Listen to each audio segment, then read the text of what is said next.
हे वत्स, श्रवण मास की अमावस्या के दिन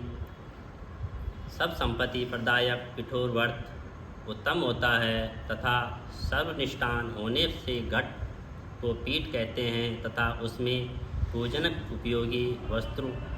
मात्रा होती है तथा उसकी ओर कहते हैं कि हे तात, इस व्रत का नाम कठोर व्रत हुआ है। मैं आपको इस व्रत की विधि बतलाऊंगा तथा आप ध्यानपूर्वक सुनिए। दीवार को पहले श्वेत रंग या पीले रंग से पोतना चाहिए, फिर उसमें तांबे का रंग पोते और उस पर तांबे के रंग का साधक मध्य भाग में पार्वती सहित शिवलिंग या मूर्ति अंकित करके उसे चारों ओर संसार की सभी चीज़ों से अंकित करनी चाहिए और चंतुसला, चौसला और संयुक्त रसोई घर, देव मंदिर, शयन नगर और 7 खजानों, स्त्रियों के कमरे, अंत प्रसाद, अट्टालिका, शोभावान तथा शैलपीठ निर्मित ईंट पत्थर चूने से सुशोभित करनी चाहिए और विचित्र दरवाजे पर 4 दीवारी सहित बनानी चाहिए। गाय, भैंस, बकरी और असब, ऊँट, हाथी, पालकी, रथ, यान आदि नाना प्रकार के वाहन, स्त्रीवार, वृद्ध, युग, पुरुष, सन्यासी, झूला, नाना प्रकार के मचान, सोने, चांदी, तांबी, शीशे और लोहे, मिट्टी, रगा द्वारा बनी हुई अनेक तरह के पात्र, सभी प्रकार के खाट खटोले, पीछे सैया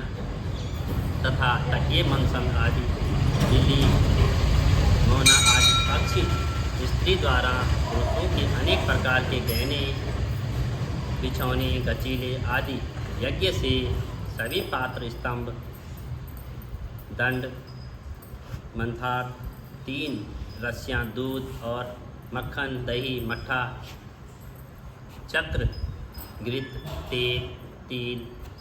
गोधूम, अक्षत, हरड़, जौ, मक्का, चना, मसूर, कुलथी, मूंग,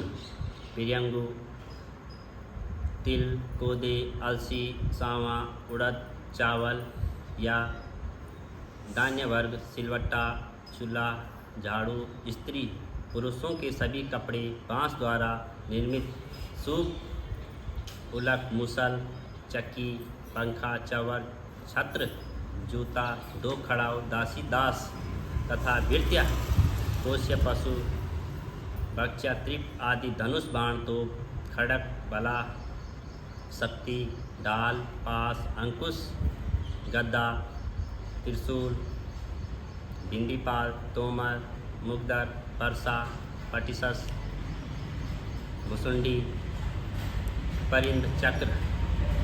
यंत्र आदि, फव्वारा, दवा, कलम, पुस्तक, छुरी और सरोता, नाना प्रकार के फलक, तुलसी, दीपक, दीप रखने की दीवट, अनेक तरह के साग, भक्ष्य, पकवान और जो चीज़ें मैंने यहाँ पर कही है उन्हीं भी दीवार पर अंकित करना चाहिए। और जगत की चीज़ों के अंकित करने के संबंध में मैं यहाँ तक कहूँगा, क्योंकि एक एक चीज़ के 100 प्रकार कहे गए हैं। दीवार पर सभी चीज़ों को अंकित करके 16 उपचारों से उनकी पूजा करनी चाहिए और अनेक तरह के गंध, धूप, चंदन आदि देकर ब्राह्मण बालक, सौभाग्यवती स्त्री को यथेष्ट भोजन करवाकर अंबिका सहित श्री सदाशिव से कहना चाहिए कि हे शाम, हे दया सिंधु, हे गिरीश, हे शशि शेखर, आप इस व्रत से संतुष्ट होकर मेरे सभी मनोरथों को पूरा करें। और इस प्रकार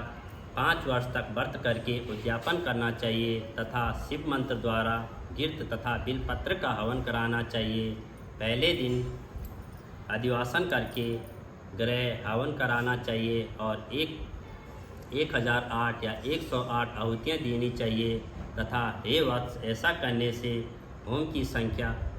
पूर्ण होती है तथा आचार्य पूजन करके दक्षिणा देनी चाहिए तथा साधक को अपने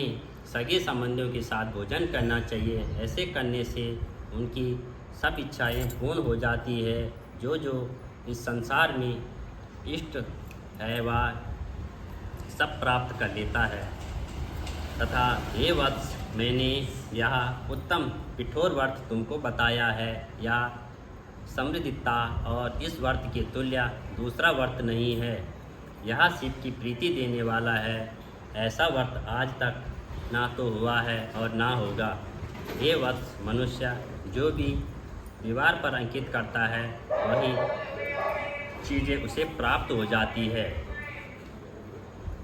श्रवण मास की 26वां अध्याय अमावस्या का व्रत का